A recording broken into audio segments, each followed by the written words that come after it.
I'll never forget being on Mount Everest, and it was a time that claimed 4 climbers' lives whilst we were up on that peak. 2 climbers died of the cold.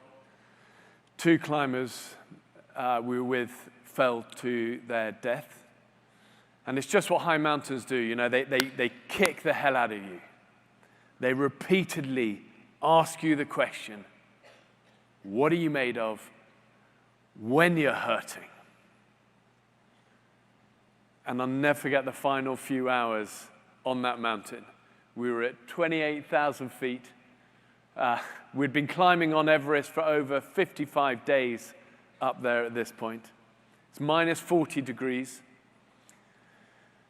The dark ice face of the final 2,000 feet just looms above, and I'm terrified. I really am. You know, I know the next 24 hours up here is going to change my life. But I also know that after so long at a high altitude, I'm weak now, really weak. And not just physically, just mentally exhausted. And I reach this point where I'm in this chest-deep powder snow in this steep couloir that's just never-ending.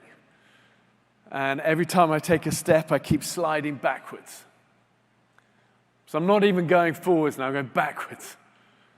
And I've really reached a point where I'm just no longer sure that I can do this. Really am not. And I got this voice inside getting louder. It just keeps telling me this. And I feel that I'm slowly bowing to that voice. But remember, sometimes an ember is all it takes. And I keep going. I make it a decision to never give up. NGU.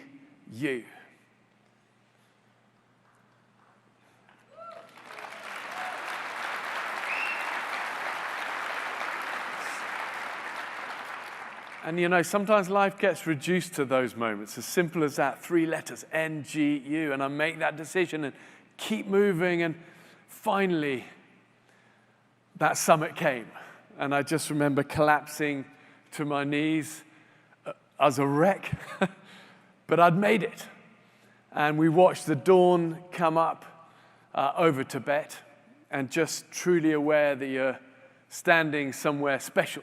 They call it the icy roof of the world. But even though it was icy up there and cold, the truth is, it was a fire that got me there. And I look at these moments in my life, and they're not always big and dramatic like this, but the crunch times that we all go through, it's the fire that's been my most valuable weapon, by far. Not talent, limited. Not skills.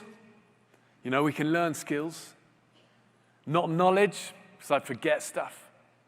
The weapon has been resilience. And if all you guys take from our time together this morning, know the power in your life at the crunch moments of unwavering, unrelenting resilience. Because it's the storms of life that we all go through that feel so scary, but it's the storms that actually make us strong.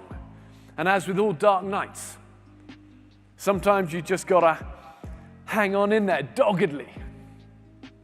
The dawn will always come. The light, as you know, the light always wins. And the fire, as we see in nature, the fire, all powerful.